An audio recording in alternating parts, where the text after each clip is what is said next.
Hey guys, welcome to this video. We're going to show you how to change the discs and pads. This is on a Honda Jazz.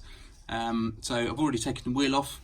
I'll show you how you need to do that and jack the car up, and then we'll come back straight to this point to look at taking the discs and pads out. Right, so the first stage, we need to take the wheel off. We also need to jack the vehicle up, so I'll put the jack in under there by the sill. First off though, I need to just loosen the wheels off before we jack the car up. This makes it a lot easier to get the wheel off. So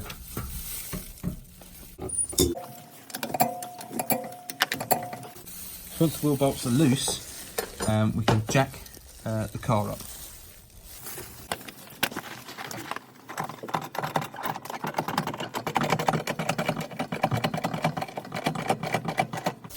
So we'll take these wheel bolts out and get the wheel off.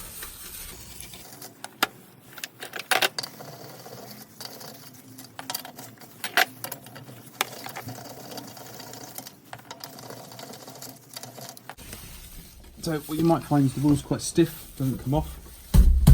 Try giving it a whack at the bottom or at the bottom of your hand. It's still stiff. And what you want to try and use is a like a hammer like this, and then just hit the tyre, but from the inside. Like that. Just get it off.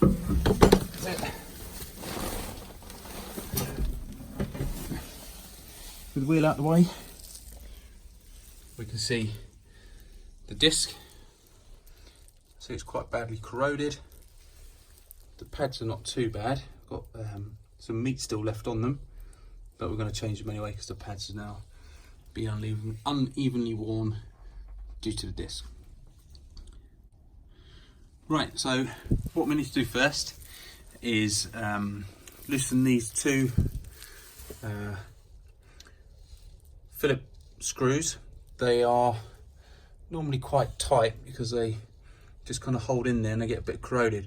So you really need to use a nice big Phillips screwdriver end. So I'll show you one that I've got here. So something like that. It's nice and big. So when it's in there, it grips in nice and tight. So I'll show you that in a moment. It might be worthwhile just leaving the handbrake on whilst you do this, just to stop the disc from moving. Now once we've kind of got that off, we'll move round then to taking the caliper off. So we need to take these two caliper bolts out at the bottom. So one over on there, and then round at the back here you've got the carrier bolts. So just here, these hold on the actual carrier. Once that's all off, then we can get the disc off. All right, so I'll put you there. Okay, so as I said, these are quite tight, so what I tend to do is try and push in and twist at the same time.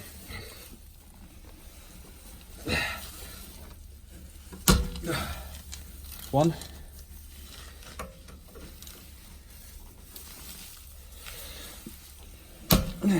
Two. Lovely. You can use an impact driver if you've got one. A nice big screwdriver is the way forward. Put those to one side. So as I said, next thing we're going to do is now remove these caliper bolts. So this is a 12mm socket. It's quite tricky to get in there because you've got the brake pipe hose, but you can just about get on there. Just give it a bit of a wiggle.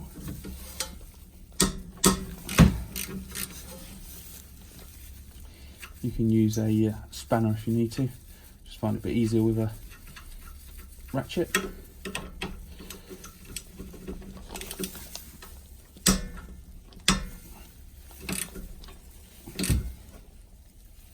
So now underneath the,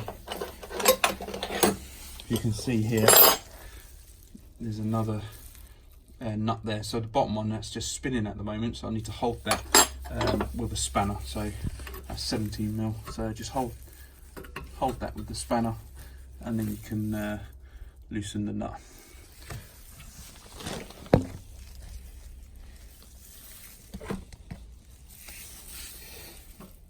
I don't know if you can see under there, but that's what I'm doing.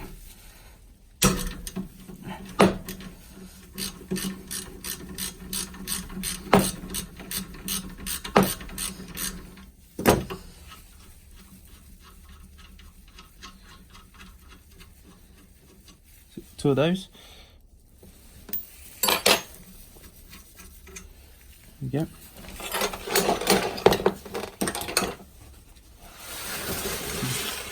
I don't know if you can see this, I'll just put a tray underneath there, it just stops a lot of the crap going on the floor. Next thing we need to do now is get the caliper out. So I'll just use a nice big flat blade screwdriver and kind of just lever that. A bit at the top and the bottom.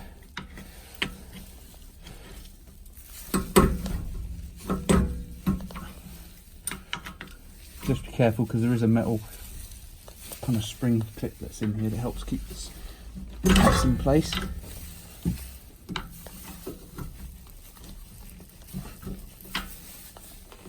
Now these are generally quite tight because of where the brake caliper pipes, the hoses are.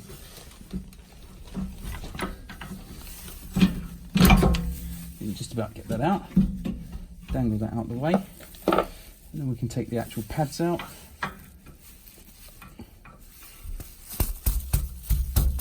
These are quite seized in. There we go. So, just so you can see this pad, see the thickness on there. A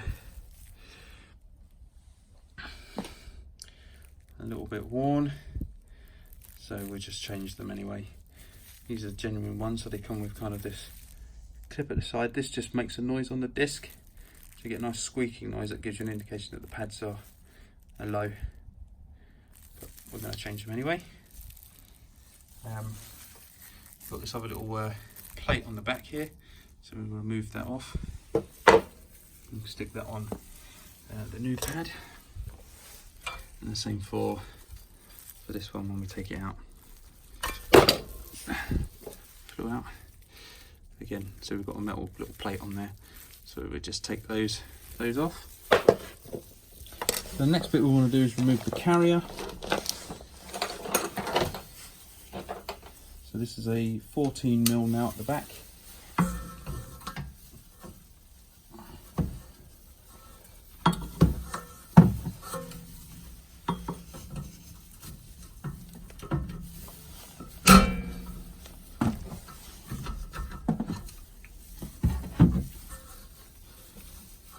There's 2 of those, top and one at the bottom.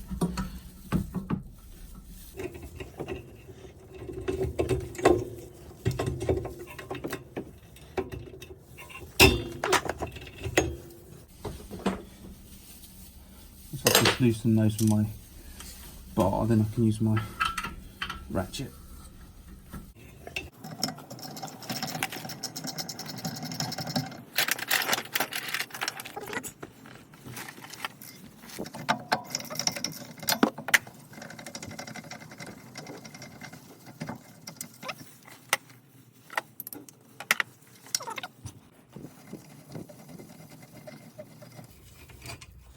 Go. That's out, and then you can see then the carrier just comes out of there, and you're just left with the disc.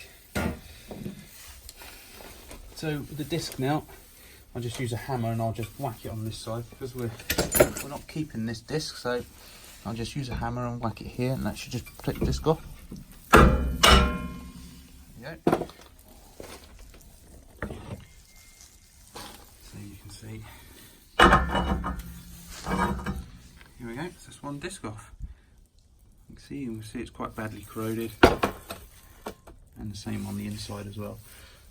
Yeah. So now we can have a look and put the new ones on. Okay, next thing we need to do, now we've got all of the discs off and the pads off in the carrier, we need to wind back the piston inside the caliper. So once you get to this stage, you want to inspect this rubber boot, make sure there's no cracks or holes in it, and then we need to wind it back. Now there is special wind back tools you can buy, which you kind of go through here and then you wind it in. I haven't got one, so I'm just going to use a pair of grips. So what I'm going to do is just hold the caliper, and careful on here not to actually grip the rubber boot itself, but just the metal part, and then you can just gradually wind it in. So you need to be just quite careful. The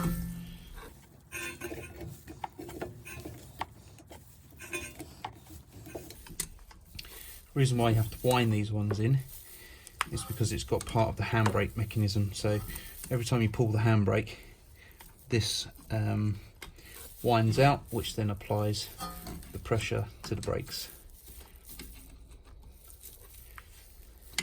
So once you can kind of get that as far as you can, you can see there, that's it. So that's the caliper wound back in. So we can now go ahead and put the new discs and pads on. So I've got the disc here, the new disc and the new pads. So you can see if I show you the difference between the old ones and the new ones. Not that I was changing these for the pads, but more just because of the wear on the discs, but you can see they're about half worn. Just grab yourself a bit of rag and give the disc surface a bit of a clean, because they normally come with some form of grease or something on there just to stop them from going rusty whilst they're stored. You can see the surface on that one's quite stuck on it.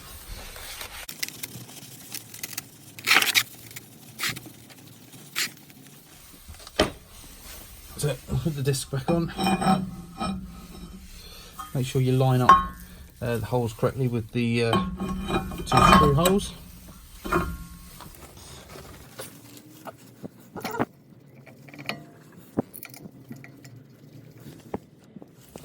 These don't need to be mega tight.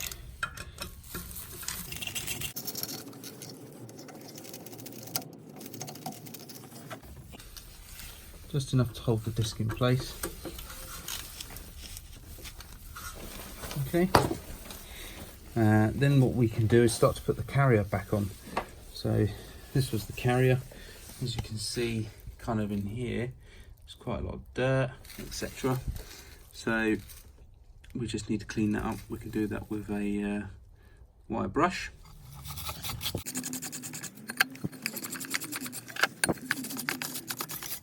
If you haven't got a wire brush, you can just use a screwdriver. Just scrape it off. What you're doing is just scraping off any of the brake dust and crap that gets picked up from the road. This just enables when you put your new pads on, it can slide nice and easy.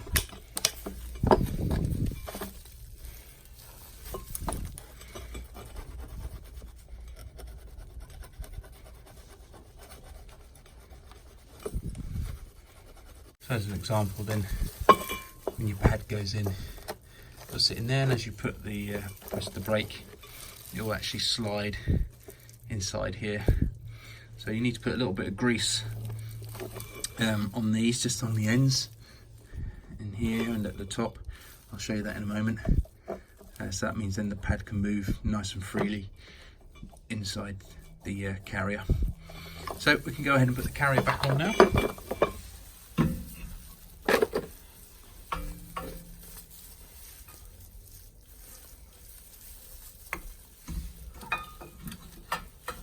Only goes in one way.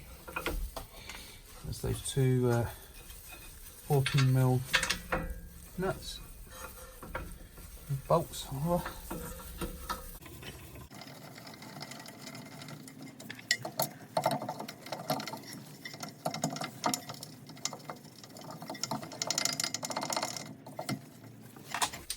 Move just round the back here then so you can see what I'm doing.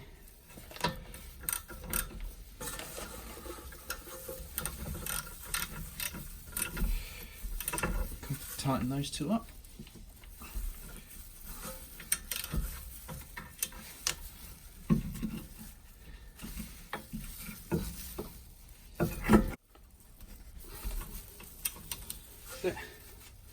So they're in. Next step then is to put the pads in. So with the pads, We've just got these little plates that need to go on, and then what I will do is I'll put some grease on here. You can put some grease in the runners as well if you want at this point. You only need a tiny small amount. So this is some plasti lube. You can use copper slick. You don't need to go mad with this stuff. Obviously you don't want it to go on the actual disc or on the pad friction material itself. You just put a little tiny squirt on there, and then I'll just put it on the areas which will actually be running on, so on the bottom and that inside part. A bit of grease on there, and same on the top.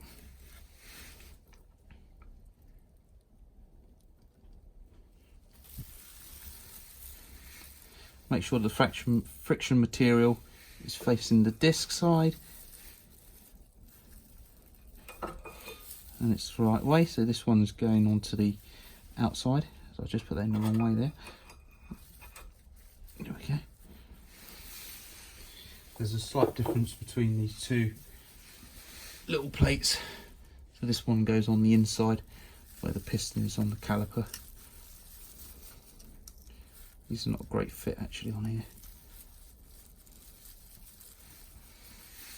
I'll just put some grease on this area as well.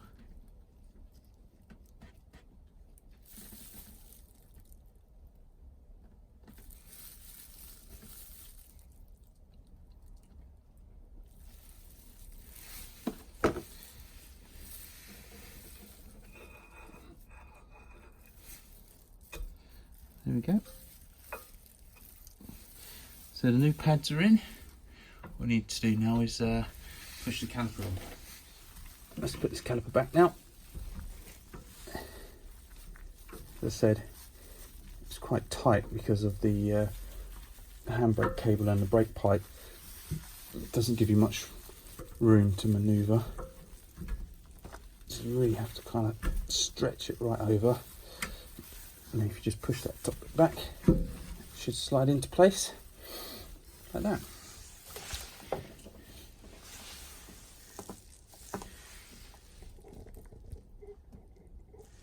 What we can do is now is just put the caliper bolts back in.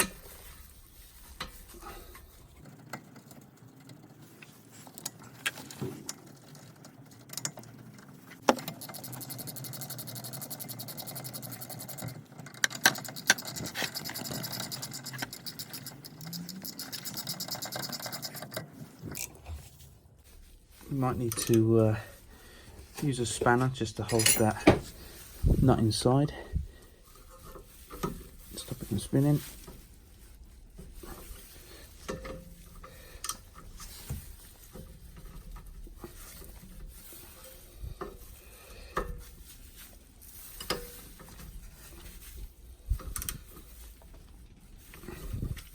Okay, so that's an example of doing the rear pads and discs.